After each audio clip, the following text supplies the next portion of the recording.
Yeah? Yeah. Okay. Uh-huh. That's what happens to In- your body. You're like, "Oh crap, I don't know what to do."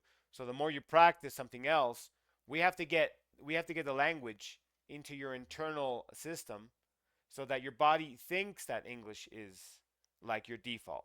All right? And yes, it can be o- done. That way you can sing perfectly even when you get nervous, you'll be able to sing well. It happens. I learned this firsthand from musicians. I've learned it firsthand from watching people play and sing firsthand. Interesting. you should you should listen to how Indian artists try to learn English. That's something else. All right. So what we're gonna do is okay. So here's what I notice. Your English in pronunciation needs work. All right. We both know that, right? Mhm. I have to come up with what's called a phonetic profile. What is Mhm. that? A phonetic profile is it's a chart that I make. All right. Mhm. And this chart, I need to make it. It's gonna. I mean, I already know some things that you have that you're making mistakes on, and I need to basically check. It's a checklist. Okay, it's a really easy checklist. I look at the mistakes you make when you speak. All right. For example, one that I know is that K in final position, you need work. So, so on my checklist where it says K in final position, check. Right. Exactly. Right. But that's just final position. Every sound has three positions. It can be in initial, in medial, or in final. So that means that I haven't noticed anything in initial or medial. So that means that initial and medial are done. Yeah? Mhm. It means we don't have to work on those. All right? Now I started using this system when I realized that my customers already knew the language. So all I had to do was just fill in the gaps. You know what I mean? Okay.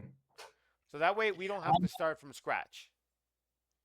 Yeah, and then when I speak with you, I notice that I I start to recognize things that I used to hear before. Yes. So, here I have to be really strong, like what you said, and I have to internalize it in a Right, way. you have to internalize I it. am not influenced by how people speak here, Right. because this Yeah. also changed a lot. Yes, it The way does. It does. is Yes. speaking English here is also very, another tempo, another, Yes. yeah, Oh, I forgot. Are you married? no, Do you have children? no, Girlfriend? Boyfriend? no, no. Okay. That's that's actually good. Let me tell you why. Let me tell you why.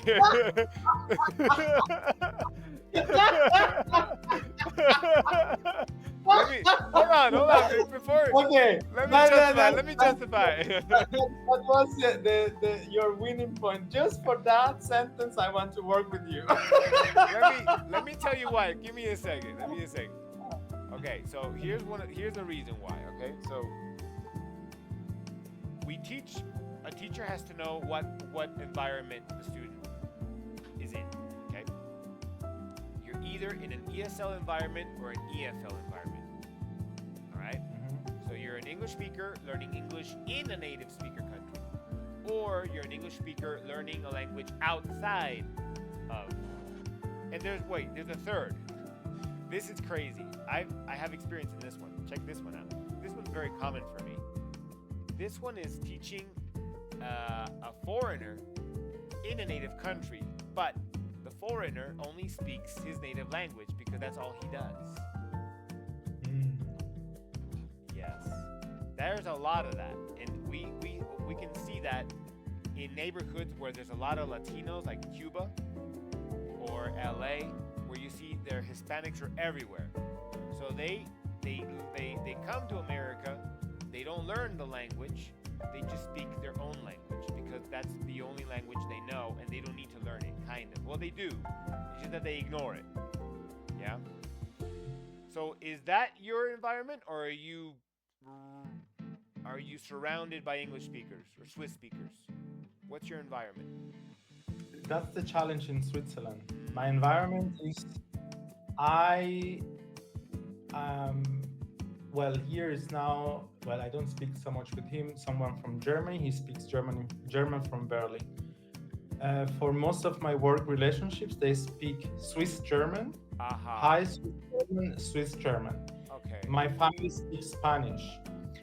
I work with people online in English and Spanish. So I really have a salad.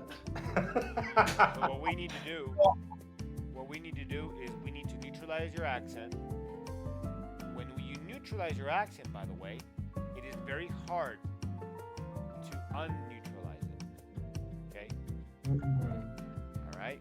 It's very, very hard. Once you got it, you got it. You can go back if you want. But once it's neutral, it is easier to get an American accent and turn it into any other.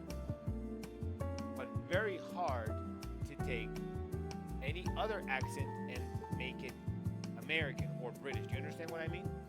Yeah. It's kind of like English is like vanilla. Think about it. American Standard English is like vanilla. Vanilla is like a universal flavor, right? You can add it. Vanilla can turn into chocolate. Vanilla can turn into strawberry. That's American Standard English. But if you speak, for example, South African, that's cinnamon. To turn cinnamon into vanilla is a pain in the ass. Very hard. I'm not saying it's impossible. It's possible, but it's very tough. Yeah.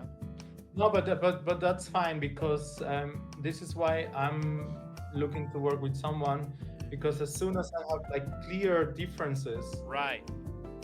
then it's okay. Then Good. because if you hear me and my friends here laugh, if you hear me speaking German or Swiss German, like a Swiss, then you will laugh. I transform my body language from Yeah. for- Everything changes. I understand. Yeah. It's another So, ego. Yes. Yeah. It's a And completely then different mask.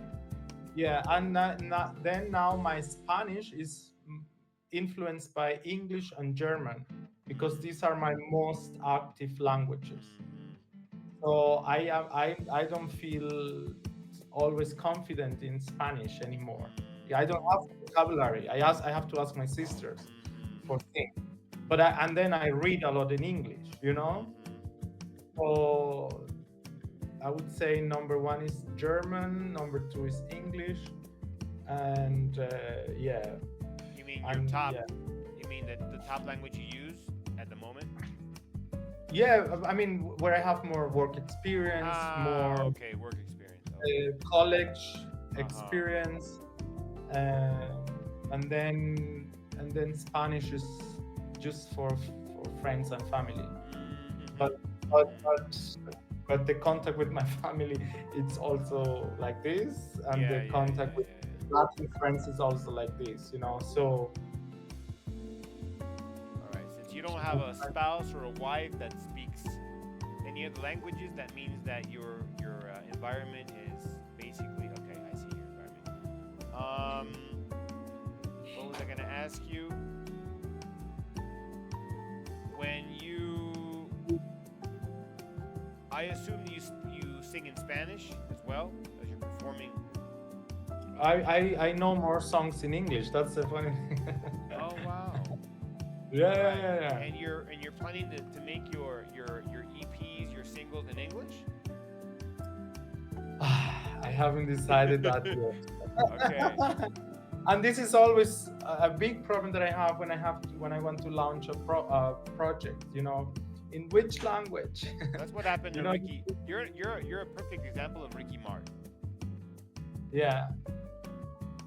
Because it wouldn't make sense for me with the connections with the people that I have around here, the people who I'm going to sell the concerts to make that concert full in Spanish. You know, 1 or 2 songs, it's fine, and it's Right. exactly It's fine. how I'm doing. Yeah, but Your market. because my market here is English, and then maybe when I get started, I can Spanish, it's more to export, I would I say. understand. I understand. It's I am a Swiss now, yeah, so yeah, yeah, exactly. You remind me of a friend who he's it's a weird thing. He's from New York. He's from a Hispanic background. It's funny these environments how they happen. He never learned English in America. Can you imagine? This happens. He learned only Spanish, and he's a musician. He left and he performs in Spanish, but he wants to learn English, but he's from America. It's really weird. It's yeah. very confusing. And now he's learned English as his second language, and people now believe that he's from America because he finally speaks English. But yeah, but if you would have talked to him years before that, you would have thought he was from Latin America. Yeah, it's quite a transformation. Because we all base somebody out of what language they speak, and we understand and we can identify accents immediately on the spot. The only time that I've known where a Latin American is famous because of his accent and entertainment, they're very, Sophia. very, yeah, very, very few, very, very few.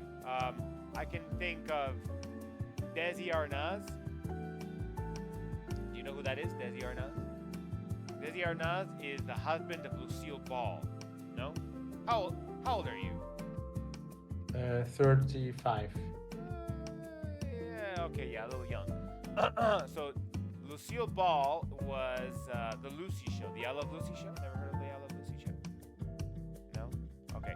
So the I Love Lucy Show was a very successful show in America because it was the first show that transformed TV from 1 hour to 30 minutes. So shows before the I Love Lucy show were an hour, 2 hours, too long, right?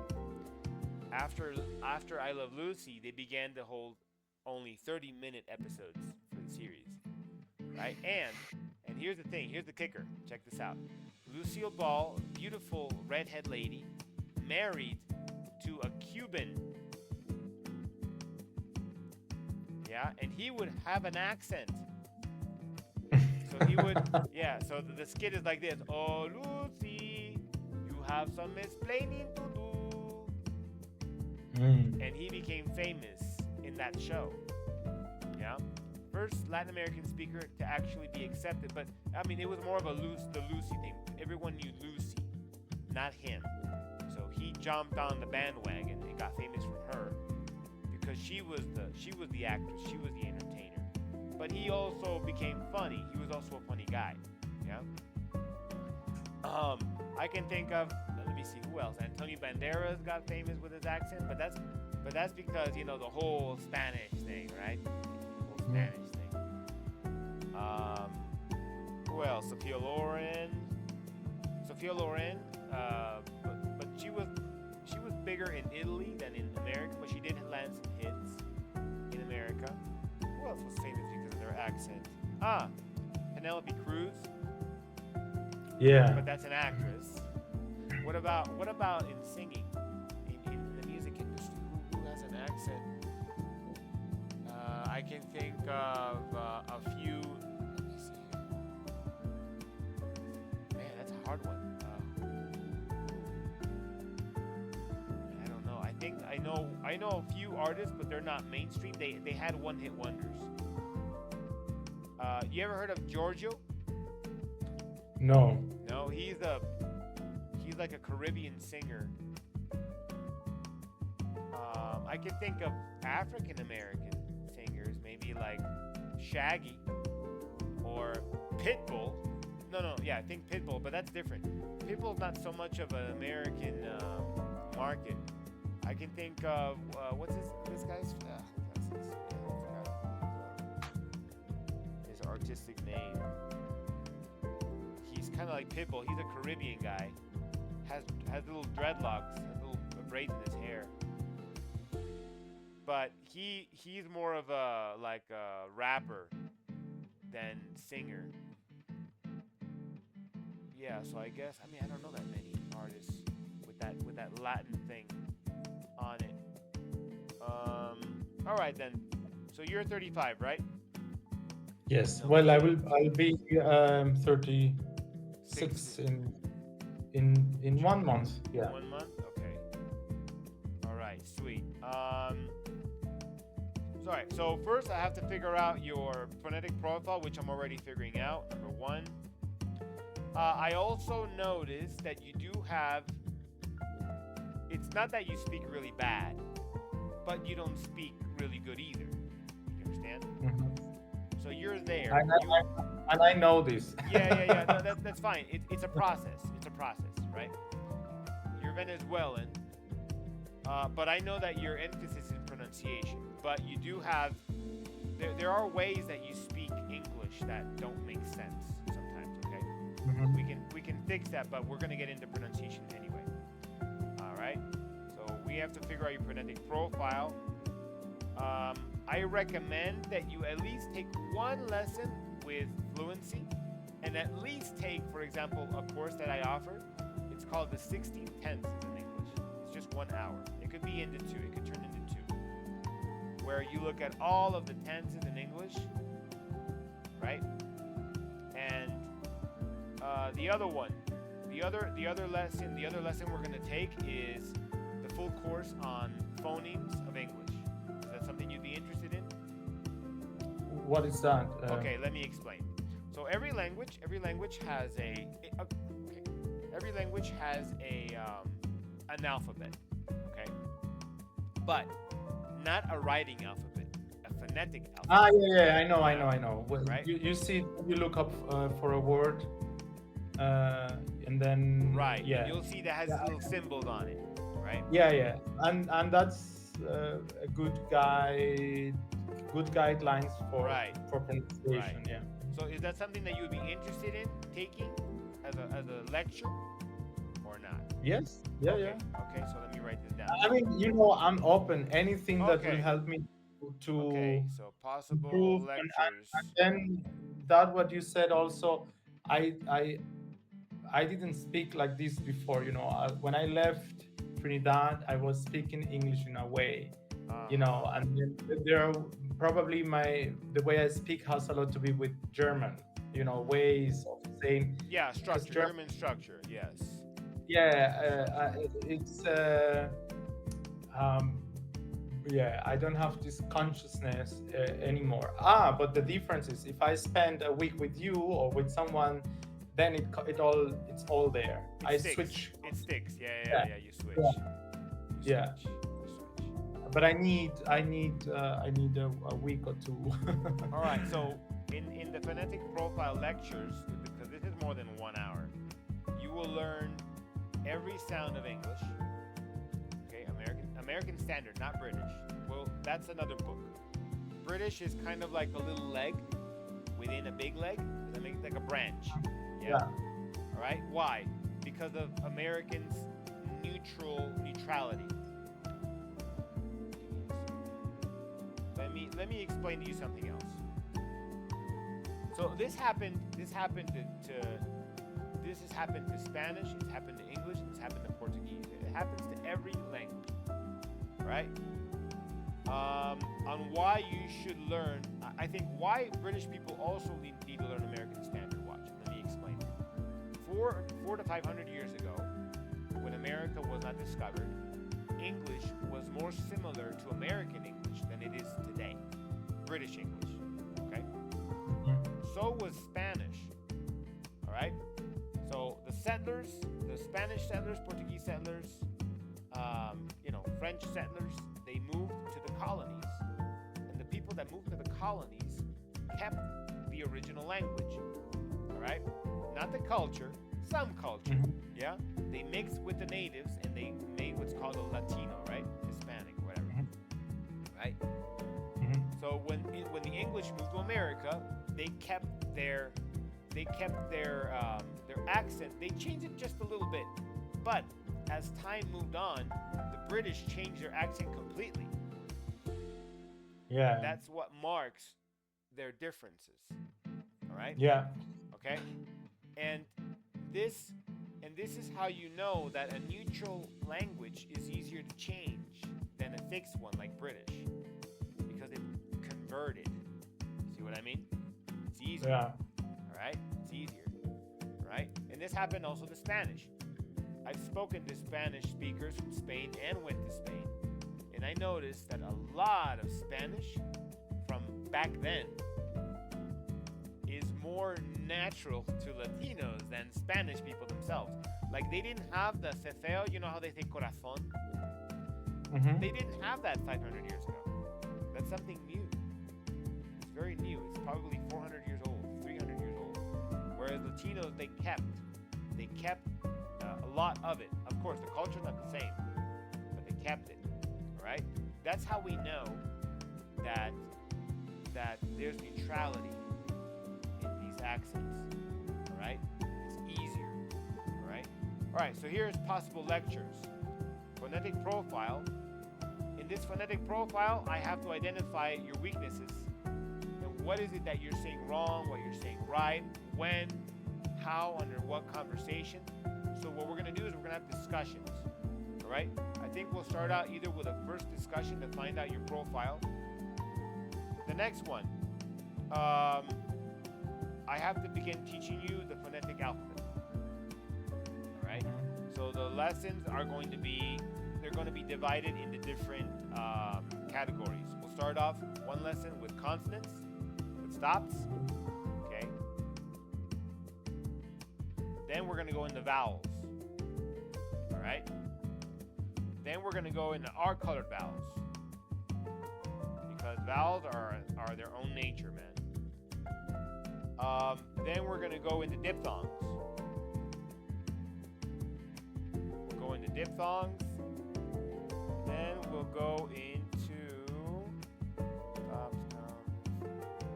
and then we're going to go into voiced and unvoiced consonants and understand that. Understand the nature of unvoicing and voicing. Oh, yes. I will send you your first video, which is like it's like a 15-minute exercise to get your mouth started, to begin to relax. Would that be something that would interest you? Yes. Okay, good. So this 15 to 16-minute video is basically massaging. I have various videos. Massaging your mouth to begin to let loose of your jaw, because Latin speakers, their jaw is too tight. All right? Their mouth is too narrow, and their tongue is too deep inside. So these exercises will help you loosen up. All right? And that's going to help out your accent. All right? It's going to help reduce it. Okay? All right? And I will do one live with you, and then you can do one on video to go along with your process. So you should do this. It could be in the morning. It doesn't matter. It could be whenever you want. But the idea is to kind of get your muscles already worked up. There are people, there are cultures that never do this. They never stick out their tongue. They never do. Wow. Yeah. So the exercises are geared to loosen up your tongue muscles, your lip muscles, your cheek muscles, your glottis, your alveolar ridge, your velum. They're meant for that. All right, so phonetic profile 1, 16 tenses. This is the one for conversational, for fluency. I highly recommend you at least take a course where you learn and get an idea of the 16 tenses in English. That's just a starter, okay? That's just maybe 1 or 2 hours. So we have also consonants. We have a class on vowels. And for every lesson, you will get videos on every consonant, so you can understand a little bit more about how they work, all right? But we'll take them in the lessons, but you can keep the videos when you're done, okay? You can keep the videos. You get videos on vowels. You get videos on R-colored vowels. You'll get a video on diphthongs. What is a diphthong? A diphthong is when you go I, A, O, U. Those are really tough, especially for Asian people. Very tough. We also have to take a lesson on rhythm. Ooh, rhythm. You're probably thinking, whoa, God, I already know rhythm. You don't have to teach me about rhythm. No, you see, every language has its own rhythm, Yeah. and English has its particular rhythm. And I'm going to help you um, calculate how we use rhythm. We will also take a lesson in intonation. Intonation, stress, stressing, and pitch. Do these kind of lectures and lessons sound something that you would take? Yeah, yeah, Okay. definitely. So In, there's another way we can do this for people that don't like technicality, okay? Is that we have discussions where I just teach you without teaching you the phonetic alphabet so you don't have to learn it and you still learn it. And just get to it. It's up to you. You can do either or. Although I do I, recommend. I like that you offer that because it can be that I can work with technicality, but it can be that I don't. You know what I mean? Because Yeah, yeah, because I am more a process person. I You understand know, that. you know, give me piece by piece. If you Right. send me 10 exercises a day, this will make me crazy. You know, I don't learn singing like this anyway. Okay. You know, I need I take things in, I reflect, and then but we can I like that you have a structure of every topic and that I Yes. know, and I want to know what is what, Okay. you know, and then, because for me I am what you call that on the job, you know, I don't have time to really be just a language student, so I have many Yeah. things that I I have to know. work on, and then this is one thing that will support me. All right. So Yeah, very good. The reason I offer is because there's some it's okay. It doesn't mean they're stupid or not. It's just some people don't want to worry about the technicality. They're like, Carl, I just want to take the lesson, correct me where I need to be corrected, and then we'll let habit and we'll let time do it. Yeah. And it no, happens. I am a little bit of a nerd, Oh, okay. and I Then we'll want. take technicality. Yeah, no, I want Okay. I want to know these things because Okay. Good. you can talk Okay. about the working with. Well, I want to professional pro. I cannot say that now. Professionalize Professional. my, yeah, so that I can also work with other, you know, music professionals, you know, then that we can talk about rhythm, intonation, pitch, Here's your uh, next little micro lesson. Don't say music. It's music with a Z. music, Yeah, music music. in English with a Z. And you'll notice, I don't know if you've noticed, but Z is very common.